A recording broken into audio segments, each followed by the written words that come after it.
দুনিয়াতে যারা অর্থনৈতিক কষ্টে অভাবে আছে, ধনীদেরকে দেখলে মন ছোট করে, আফসোস করে। হাসরের ময়দানে চিত্র হবে ঠিক উল্টা। ধনীরা গরিবদেরকে দেখে আফসোস করবে, কেন যে আমি গরিব হলাম না, কেন যে আমি অর্থের ভিখারি হলাম না, কেন যে আমার সম্পত্তি না থাকতো, এটাই ভালো হতো। জগৎ জিজ্ঞেস করে কেন? কয় দেখ, কোম্পানির মালিক এখনো হিসাব দিচ্ছে, দারোয়ান হিসাব দিয়ে 500 বছর আগে আল্লাহর রহমত নিয়ে জান্নাতে চলে গেছে। দুনিয়াতে ধনীরা খুশি, হাসরের ময়দানে গরিবরা খুশি। আজকে যারা দুনিয়াতে অর্থনৈতিক অভাবে কষ্ট পাচ্ছেন, হাসরে যখন সিচুয়েশন আপনার চোখের সামনে আসবে, আপনি বলবেন আল্লাহ তোমার দরবারে লক্ষ কোটি শুকরিয়া, সম্পদও দাও নাই, হিসাবও নাই। সম্পদও দাও নাই, বলার জোরে করে বলেন, সম্পদও দাও নাই, হিসাবও নাই। ডাইরেক্ট 50-50, গলায় গলায়। যদ্দূর দরকার ছিল সে দূরে দিয়েছ, যদ্দূর দরকার ছিল ততটুকুই দিয়েছ। অল্প দান, অল্প হিসাব, শেষ। আর 5টা ফ্যাক্টরির মালিক। আর হাসরের ময়দান এত ভয়ানক কঠিন হবে, কষ্টের মাত্রা এমন পর্যায়ে পৌঁছাবে, মানুষ ভাববে জাহান্নাম হইলে জাহান্নাম অন্তত হাসর থেকে আগে বাচ্চা লই। এইরকম কঠিন হবে হাসর। সেদিন আল্লাহ জিজ্ঞেস করবে, কিরে গরিব, মন ছোট করছিলে না দুনিয়ায়, এখন কি মনে করস? গরিবটা সেদিন রবের দরবারে সিজদায় পড়ে বলবে, আল্লাহ তোমার দরবারে লক্ষ কোটি শুকরিয়া, তখন বুঝি নাই, এখন বুঝছি তুমি কত দয়া করছো, কত দয়া করছো, কত দয়া করছো। কবরস্থানের পাশ দিয়ে হেঁটে গেলে, কবর চোখে পড়লে, সেই দৃশ্যটাই যেন মনের মধ্যে বারবার উকি দেয়। আজকে তুমি দেখছো অন্যকে মাটির নিচে কবরে শুয়ে আছে, একদিন তোমার কবরটাও এইভাবে দুনিয়ার মানুষ দেখবে, তুমি কবরে শুয়ে থাকবে। মৃত্যু এমন একটা শক্তিশালী সত্য জিনিস, মৃত্যুকে যদি আপনি আমি সত্যিকার ভাবে বুঝতে পারি, পৃথিবীর 90% জামিলা, আমি বলবো না আপনারা বলেন, 90% ঝামেলা মানুষের ভিতর দ্বন্দ্ব শেষ হয়ে যাবে। পৃথিবীর কত বড় বড় সুপারস্টার, তারকা, যাদের জন্য লক্ষ লক্ষ মানুষ পাগল থাকতো, তারা মৃত্যুবরণ করার পরে তাদের কবরের পাশেও কেউ যায় না। পৃথিবীর কত বড় বড় বাদশা, যাদের নাম শুনলে মানুষ থরথর করে কাঁপত, আজকে তাদের কবরের পাশে গিয়ে মানুষ দুষ্টামি করে, এমন হাজারো রেকর্ড আছে।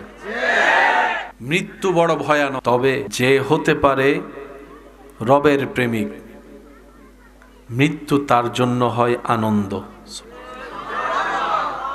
যে হতে পারে রবের প্রেমিক, তার জন্য মৃত্যুটা হয় ঈদের দিন।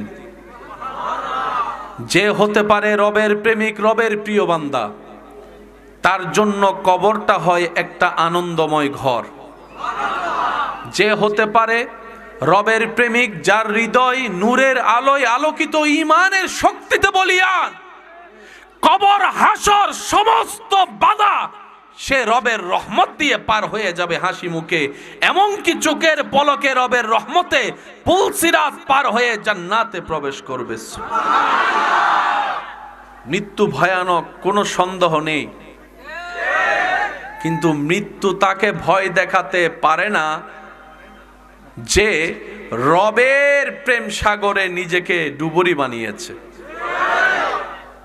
পরকাল ভয়ানক, সন্দেহ বলেন না, সন্দেহ। মৃত্যু ভয়ানক, মৃত্যু, কবর ভয়ানক, কবর, কিন্তু সবার জন্য নয়।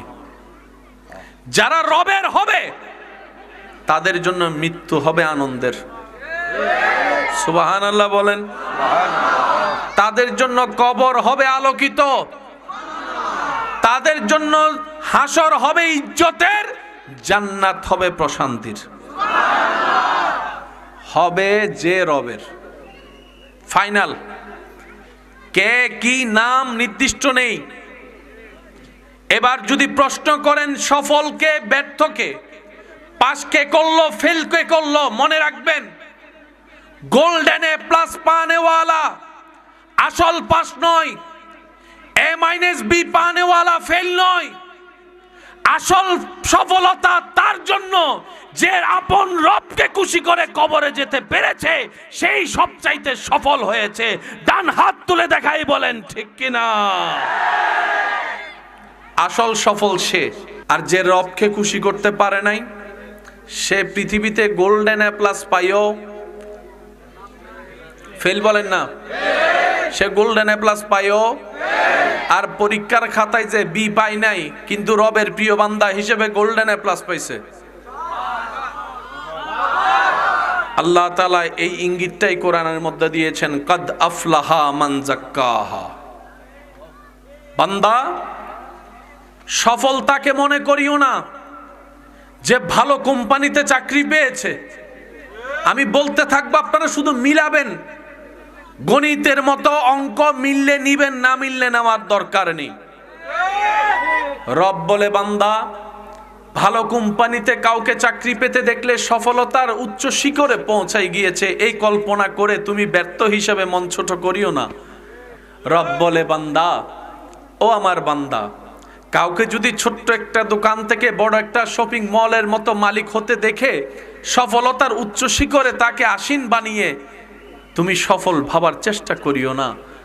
ও আমার বান্দা, সফল তো সেই নয় যার কাছে রেঞ্জ রোভার আছে, ল্যান্ড ক্রুইজার আছে।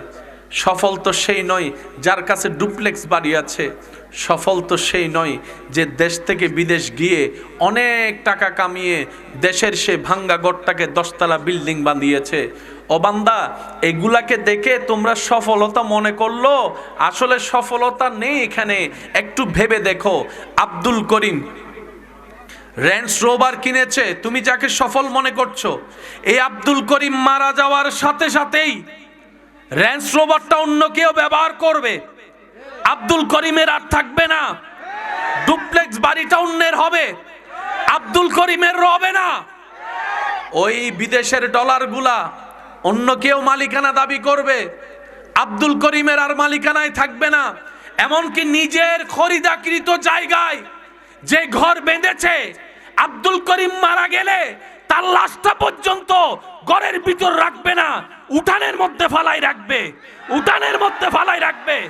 তা আব্দুল করিমের তো গাড়িও রইল না, বাড়িও রইল না, ডলারও রইল না, জমিনও রইল না। তা আব্দুল করিমের কি আছে? রব বলে, এটাই তো বুঝাতে চাই, যার কাছে ঈমান আছে, নেক আমলের পাহাড় আছে, আদব আছে, ভদ্রতা আছে, ঈমান আছে, মহব্বত আছে, সুন্দর একটা বড় মন আছে, পবিত্র চিন্তা আছে, সেই হচ্ছে দুনিয়া আখিরাতের সফল। সুবহান। অনেক শিল্পপতি এমন আছে পরীক্ষার খাতায় A- পায় নাই, কিন্তু টাকার আধিক্যতায় এমন ফ্যাক্টরির মালিক হয়েছে যারা গোল্ডেন এ প্লাস পায়, তারা ওই কোম্পানিতে চাকরি পাওয়ার জন্য সিভি জমা দেয়। গোল্ডেন এ প্লাস পানেওয়ালা সিভি জমা দিচ্ছে কার ফ্যাক্টরিতে? যে ফ্যাক্টরির মালিক A- ভালো করে পায়। এবার বলেন সফলকে গোল্ডেন এ প্লাস না A-? জোরে বলেন, আরো জোরে। মনে রাখবেন, পৃথিবীতে যত দার্শনিক আছে ওনাদের রেজাল্ট কত? যত আবিষ্কারক আছে, লাইটের আবিষ্কারক, ক্যামেরার আবিষ্কারক, মাইকের আবিষ্কারক, এই সেজন্য কখনো কাউকে সার্টিফিকেটার বলে বলিয়ান হয়ে কাউকে মূর্খ ভাবার চেষ্টা করতে নেই। আল্লাহ কাকে দিয়ে কি করাই নেই কেউ বলতে পারে। সেজন্য সফলতার একটা প্রধান চাবি হচ্ছে নিজের সামনে যে জন থাকবে তাকেই উত্তম ভাববেন, সামনের জনকে বেটার মনে করবেন, সামনের জনকে নেককার ভাববেন, নিজেকে গুনাহগার মনে করবেন। আপনি যত আপনার জায়গা থেকে রবের হাজার ধরনের নিয়ামত পাওয়ার পরও নিজেকে মাটির সাথে মিশাই দিতে থাকবেন, আপনার রব দয়া করে আপনাকে সমাজে, এলাকায়, দেশে ওই মাটি থেকে তুলে চেয়ারের সম্মানের আসনে বসাই দিবেন। যে নিজে থেকে চেয়ারে বসতে চায়, রব তাকে সে চেয়ারে বেশি দিন বসতে দেয় না। চোখ খুললে ডানা বামে দেখলেই অঙ্ক মিল খুঁজে পেয়ে যাবেন। যে নিজে থেকে মাটিতে বসতে চায়, সমাজের চেয়ারে বসায় দেয়। সফল হতে চায় নাকি ব্যর্থ হতে চায়? ফেল হতে চায় না পাস হতে চায়? আওয়াজ দিয়ে বলেন, ফেল হতে চায় না পাস হতে চায়? জাহান্নাম চাই না জান্নাত চাই? বেইজ্জত চাই না ইজ্জত চাই? অশান্তি চাই না শান্তি চাই? এবার যাই আপনার আমার চাওয়া, আওয়াজ দিয়ে বলুন, সব আশা পূরণ করতে যিনি পারেন তিনি কে? সব চাওয়া যিনি পূরণ করে দিতে পারেন তিনি কে? সে আল্লাহ পাক বলে, বান্দা আমি সব দিব তোরে, কারণ আমি সব বানাইছি তোদের জন্য। আমি আল্লাহর শান্তির দরকার নাই, শান্তি তোদের দরকার। আমি আল্লাহর ঘুমের দরকার নাই, ঘুম তোদের দরকার। আমি আল্লাহর খাবারের দরকার, খাবার তোদের দরকার। তো তোদের যা দরকার সব আমার কাছে আছে, আমি রব দিতে রাজি, তবে তোর টাইমে দিব না। এই প্যাঁচগুলো না বুঝার কারণে অনেকে আপনারা আমরা ডিপ্রেশনে চলে যায়। দিয়েছেনও যিনি, দিবেনও তিনি, কিন্তু সময় আপনার আমার নির্ধারিত নয়। সময়টা উনি নির্ধারণ করবেন। কোন সালের কোন মাসের কোন তারিখ কি বার আপনি কোন টাইমে কি পাইলে ভালো হবে সেটা উনি জানেন। সেজন্য রব বলে যে, বান্দা না পাইলে অস্থির হইস না, না পাইলে মন খারাপ করিস না, তুই মনে বিশ্বাস রাখবি আমার একজন এমন মালিক আছে যার ভান্ডারে কোনো কমতি নাই। তিনি দিতে কিপটামিও করে না, তিনি জানেন অতীত বর্তমান ভবিষ্যৎ। সুতরাং আমার ভরসা বিশ্বাস আমার রবের উপরে ছেড়ে দিলাম, জীবন্তরী রবের নামে ছেড়ে দিলাম। রব বলে, যেই বান্দা নিজের ইচ্ছায় নিজের চাওয়া পাওয়া স্বপ্ন ইচ্ছাকে কুরবানি দেয়, আমি রবের সন্তুষ্টির কারণে নামে আমি আল্লাহ তার জীবন্তরী কখনো ডুবতে দিই না, শান্তিময় ভাবে এগিয়ে দিই জান্নাত পর্যন্ত। সুবহান আল্লাহু আকবার। ইয়া রাসূলুল্লাহ,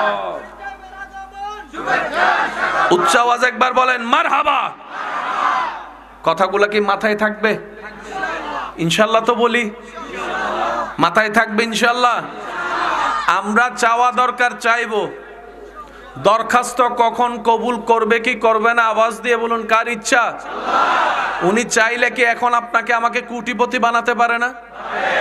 উনি যদি সারা বাংলাদেশের সবগুলাকে কোটিপতি শিল্পপতি বানাতো, ওনার জন্য কি অসম্ভব কিছু ছিল? তাহলে আপনি বলেন আজকে মাহফিলটা কেমনে করতেন?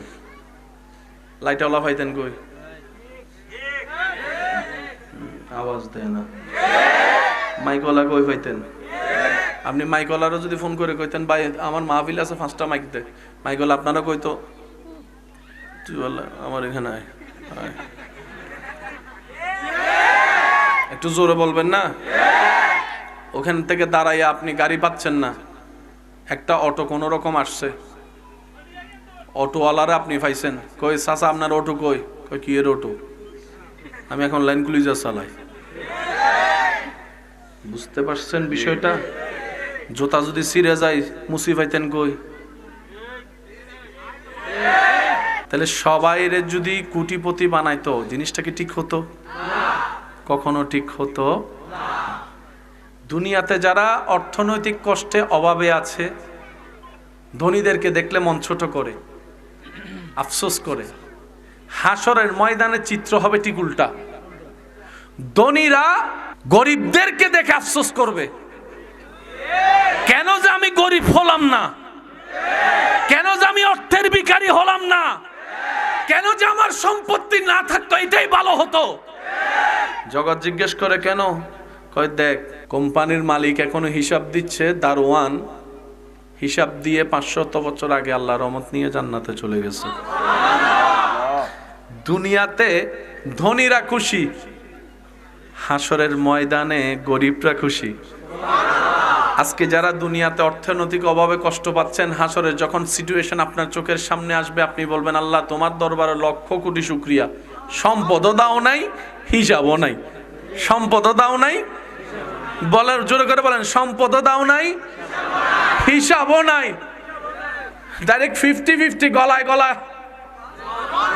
যদ্দূর দরকার ছিল সে দূরে দিয়েছো, যদ্দূর দরকার ছিল ততটুকুই দিয়েছো। অল্প দান অল্প হিসাব, শেষ। আর 5টা ফ্যাক্টরির মালিক। আর হাসরের ময়দান এত ভয়ানক কঠিন হবে, কষ্টের মাত্রা এমন পর্যায়ে পৌঁছাবে মানুষ ভাববে জাহান্নাম হইলে জাহান্নাম অন্তত হাসর থেকে আগে বাচ্চা লই, এইরকম কঠিন হবে হাসর। সেদিন আল্লাহ জিজ্ঞেস করবে, কিরে গরিব, মন ছোট করছিলে না দুনিয়ায়, এখন কি মনে করস? গরিবটা সেদিন রবের দরবারে সিজদায় পড়ে বলবে, আল্লাহ তোমার দরবারে লক্ষ কোটি শুকরিয়া, তখন বুঝি নাই, এখন বুঝছি তুমি কত দয়া করছো, কত দয়া করছো, কত দয়া করছো। আল্লাহ, আপনাদের এলাকায় ছোট বাচ্চা মারা যায়? গেছে তো? মায়ের পেটে দুনিয়াতে আসার পরে একদিন পরে, এক সপ্তাহ পরে, এক মাস পরে, 2 মাস পরে বাচ্চা মারা গেছে না? তখন আমাদের সমাজে একটা কথা বলে, আল্লাহ তুমি দিলাও কেন? হায় রে আফসোস, হায় রে আফসোস। অনেকে তো আল্লাহকে আল্লাহর সাথে রাগারাগিও করে। দিলা তো দিলা, 7 বছর পরে তাও আবার নিয়ে গেলা। রব বলে যে আমার চাইতে ভালো তুমি জানো না, বুঝবা না। এবার পুরা কাহিনীটা বুঝেন। সব ধ্বংস হয়ে গেল। ইজা জুলজিলাতিল আরদু জিলজালাহা ওয়া আখরাজাতিল আরদু আসকালাহা ওয়া ক্বালাল ইনসানু মা লাহা। সব ফানা হয়ে গেল, হাসর কায়েম হয়ে গেল, হিসাব শুরু হয়ে গেল। সেই হিসাবে দেখা যায় ওই বাচ্চার মা বাবা নিজের আমলের দোষে, কর্ম দোষে জান্নাত পাওয়ার কোনো যোগ্যতাই নেই, অধিকারই নেই। জাহান্নাম তার প্রাপ্য। কিন্তু রবের চাওয়া 2 জনকে জান্নাত দেওয়া। আর রব্বুল আলামিনের একটা শান মনে রাখবেন, আল্লাহ সব সময় কারণ খুঁজতে থাকে বান্দাকে মাফ করার জন্য। আজীবন মাথায় রাখবেন, আজীবন আল্লাহ সবসময় কারণ খুঁজে, বান্দা কিছু একটা কর, অল্প কইরা কর, আমার জন্য কর, যে একটা দেখে আমি যেন খুশি হইয়া তোর সারা জীবনের গুনাহ মাফ করে দিতে পারি, মাফ করে দিতে পারি। আল্লাহ চাই প্রত্যেকটা বান্দা জান্নাতে যাক। এবার সেই মা বাবা আল্লাহর আহকামুল হাকিমিনের বিচারে গুনার পাল্লা ভারী হয়ে জাহান্নামের দিকে রায় হয়ে যাবে। আল্লাহ রায় দিয়ে দিবে, জাহান্নামের মধ্যে ফেরেশতারা টেনে টেনে নিয়ে যাবে। যেই মুহূর্তে জাহান্নামের দরজার কাছাকাছি যাবে, আরেকজন ফেরেশতা এসে বলবে, ওনাদেরকে জাহান্নামে দিও না, রায় চেঞ্জ হয়ে গিয়েছে, ওনাদেরকে জান্নাতের রাস্তা দেখিয়ে দাও। এবার সেই মা বাবা ভাবতে থাকবে, আমরা তো জান্নাত পাওয়া তো দূরের কথা, জান্নাতের ঘ্রাণ পাওয়ারও যোগ্যতা আমাদের নাই, সেটা তো আমরা জানি। জাহান্নাম আমরা পাওয়ার উপযুক্ত, জান্নাত পেলাম তো পেলাম কিভাবে? ফেরেশতা বলে যে আমি এত কিছু জানি না, সুপ্রিম কোর্ট থেকে অর্ডার আসছে তোমাদেরকে জান্নাতে দরজা নিয়ে যেতে। এবার সেই মা বাবা বড় চিন্তিত মন নিয়ে অবাক হয়ে জান্নাতের দরজায় যখন যাবে, দেখবে ছোট্ট একটা, কিরে কে তুই? মা, মা চিনো নাই? কে? ওই 3 দিনে মারা গেছিলাম যে। আরো জোরে। তুই এখানে? তোমাদেরকে আজকে কঠিন মুসিবতে বাঁচানোর জন্যই তো রহমান আমি গুনাহ করার আগে এই দুনিয়া থেকে আমাকে নিয়ে আসছে, যেন আজকের দিনে জান্নাতের দরজায় দাঁড়িয়ে তোমাদের পক্ষে সুপারিশ করতে পারি। সে মা বাবা তখন রবের দরবারে সিজদে গিয়ে বলবে, আল্লাহ যাই করছো তুমি ভালো করছো, যা করছো তুমি। যাদেরকে খাওয়াইয়া দাওয়াইয়া বড় করছি, সে ছেলে মেয়ে খবর নেয় নাই, যেটা 3 দিনে মারা যায় কবরে আসছে, আজকে সেই উপকারে আসলো। সেজন্য মনে রাখবেন, আল্লাহ যখন যা করেন বান্দার ভালোর জন্যই করেন। এখানে বিন্দু পরিমাণ ভাবার, টেনশন করার কোনো দরকার নেই। আল্লাহ যা করেন, যখন যা করেন, যেভাবে করেন বান্দার কল্যাণের জন্য করেন, ভালোর জন্য করেন। কিন্তু সেই ভালোটা বুঝার মতো জ্ঞান ক্যাপাসিটি আপনার আমার কারো নেই। সেজন্য মনে রাখবেন, মুসলমান তো আমরা, অন্যদের মতো ভাবলে তো হবে না, অন্যদের মতো চিন্তা করলে তো আমাদেরকে মানাবে না। তা আমরা কি করব? আমরা শুধু এতটুকু বলবো, আমাদের একজন রব আছে, হাসবুনাল্লাহ, হাসবুনাল্লাহ, হাসবুনাল্লাহ। আল্লাহ যা দিয়ে খুশি, আমি বান্দা সেটা পেয়ে খুশি। আল্লাহ যেভাবে করে খুশি, আমি বান্দা সেভাবে থেকে খুশি। আর টেনশন করোনাকালীনের সময় আপনারা জিন্দা ছিলেন তো? সারা বিশ্ব লকডাউন, বলেন সারা বিশ্ব। এবার আমি বলবো, আপনারা একটু আওয়াজ দিয়ে দিয়ে বলবেন, করোনাকালীন সে কঠিন পরিস্থিতি যখন পার হচ্ছে সারা বিশ্ব, তখন টেনশনে পড়ে গেছে, আপনরাও কিন্তু আর পাশে দাঁড়াচ্ছে না ভয়ে, কাঁদ থেকে না কাঁদ থেকে দইরা, তখন ওই মাস্ক, বন্ধু বন্ধুর সাথেও হাত মিলাতে, আর যে কেউ একটু কাছে আসলে 3 ফিট দূরে যা, কয় আয় দোস্ত একটু বুগাই, 3 ফিট দূরে যা। করোনাকালীন সময়ে লকডাউনের কারণে রাস্তাঘাট খোলা ছিল না, বন্ধ, গাড়ি, অফিস, মাদ্রাসা, আওয়াজটার একটু বড় দেন, স্কুল, কলেজ, ভার্সিটি, অফিস, আদালত, আরো জোরে, আরো জোরে, চাকরি, ইনকাম, খাবার,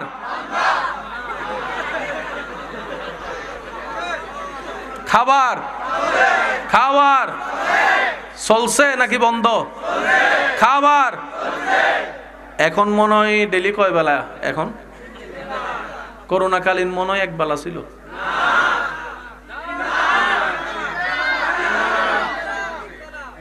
আল্লাহ তুমি করোনা দিলা কেন?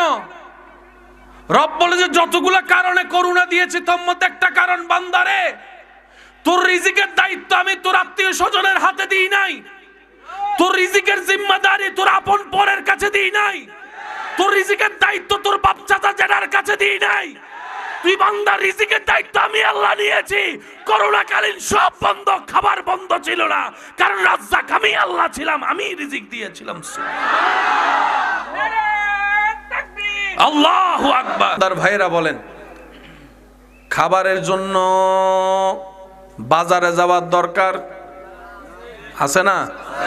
বাজার করার জন্য টাকার দরকার, টাকার জন্য চাকরি ব্যবসা কাজের দরকার, কাজ করার জন্য পরিবেশের দরকার। করোনাকালীন তো সব বন্ধ, ইনকামও বন্ধ, খাবার বন্ধ।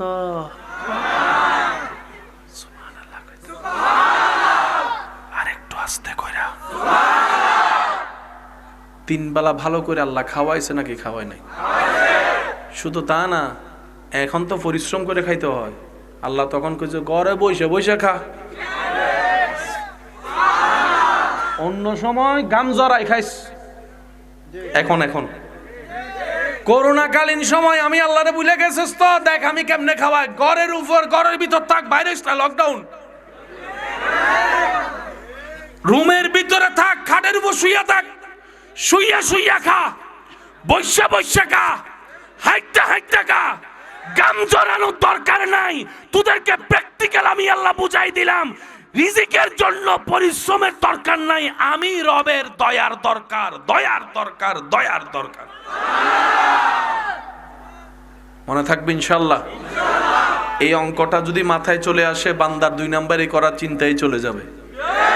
কারণ বাবারা যা কামাই নিজের জন্য না ছেলে মেয়ের জন্য, দাদা নানা যা কামাই নিজের জন্য না নাতিদের জন্য। এবার প্রত্যেকটা দাদা নানা যখন, বাবারা যখন চিন্তা করবে আমার পরবর্তী প্রজন্মের জন্য, আমার আল্লাহ আছে তো, আমার টেনশন নাই, 2 নাম্বারই কামানো ছেড়ে দিবে, সুদ খাওয়া ছেড়ে দিবে, গোশ খাওয়া ছেড়ে দিবে, অন্যের জায়গা জুলুম করে নেওয়া ছেড়ে দিবে, দলিলে 2 নাম্বারই করে জায়গা খাওয়া ছেড়ে দিবে, সীমানায় দেওয়াল তোলার সময় 10 ইঞ্চি অন্যের জায়গা মেরে খাওয়ার চিন্তা ছেড়ে দিবে, বিলের মধ্যে আইল কাটার সময় নিজের বাগেরটা একটু বেশি করে কাটতে অন্যটা ছোট কইরা ছেড়ে দিবে। কারণ সব সময় তিনি বলবেন আমার আল্লাহ আছে আমার ছেলে মেয়েকে দেখার জন্য, আমার আল্লাহ আছে আমার নাতিদেরকে দেখার জন্য। সুতরাং এমন একজন আল্লাহ যার আছে, তার ভবিষ্যৎ নিয়ে ভাবার বিন্দু পরিমাণ দরকার। আরেকটু জোরে বলেন। আপনাদের এলাকায় আমি চিনি না কাউকে, কিন্তু এতটুক জানি এই এলাকায় মানুষের ভিতর একটা জিনিসের মামলা সবচাইতে বেশি। কি নিয়ে মামলা বেশি? সবাই কোন?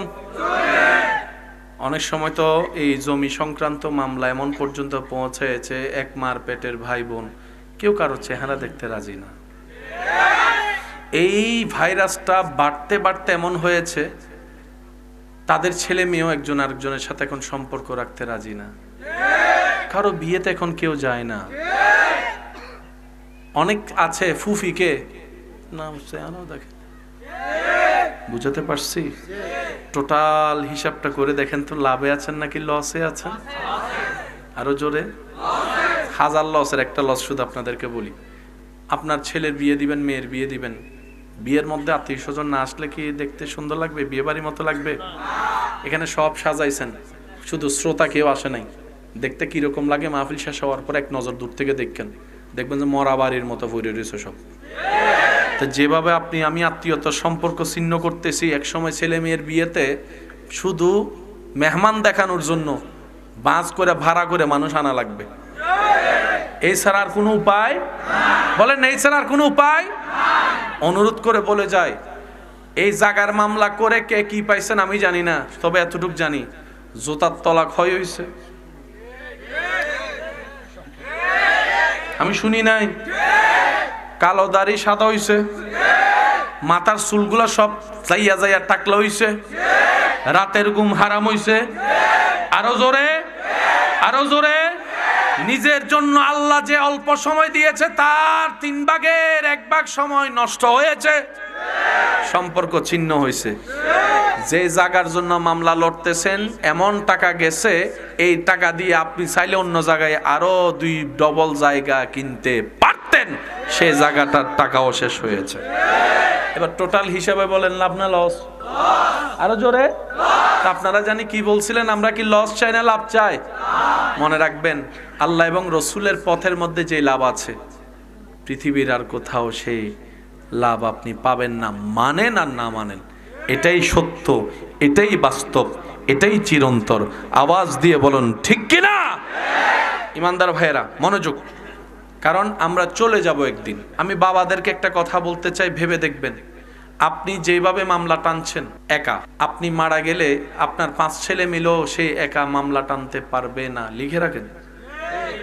দাদা যেভাবে একা সংসার চালাইছে, আমার বাপ চাচা সবাই মিলে, আপনার বাপ চাচা সবাই মিলেও পারবে না। বাবা যেটা পারে 10টা ছেলে সেটা মাথায় রাখবে না জীবন। সেজন্য অনেক সময় মানুষে বলে, বাবা যখন কামাইছে তখন বুঝি নাই, এখন যখন সংসারের দায়িত্ব নিজের কাঁধে, এখন বুঝতেছি বাপে কেমনে সংসার চালাইছে। এটা আওয়াজ দেন না রে ভাই, ঠিক কিনা? সেজন্য আপনি এমন কিছু রেখে যায়েন না যেটার কারণে আপনার ছেলে মেয়ে পরবর্তীতে আপনারে গালি দিবে। কি তার রেখা গেছো? সম্পত্তিতে কিছু রাখো নাই, মামলায় না রেখে গেছো। তো মামলা যদি দিতে হয় আবদার করে বলবো, সবাইকে না, যে 2-1 জন আমাকে ভালোবাসেন তাদেরকে আবদার করে বলছি, মামলা যদি দিতে হয় বান্দা হিসেবে রবের দরবারে মামলা দেন। বিশ্বাস করেন 10 গুণ বেশি পাবেন আপনি। আপনার চাচা জ্যাঠা কাকা মামা কয় ইঞ্চি খাইছে, আপনার রব থেকে আপনি 10 ইঞ্চি পাবেন। আল্লাহ ওয়াদা দিচ্ছেন, মান জাআ বিল হাসানাতে ফালাহু আশরু আমসালিহা। আমার নামে যে 1 ছাড়বে আমি 10 গুণ বেশি দিবই দিবই দিব। মানুষ থেকে নিলে দলিলে ভেজাল আছে। আমি কি বুঝাতে পারছি কথা? জাগার অদবদল হলে দেখবেন যে নতুন কিছু পাওনাদার বাইরে গেছে, ওয়ারিশ বাইরে গেছে। আর যখন আল্লাহ দিবে সেখানে এই ঝামেলাগুলা থাকবে।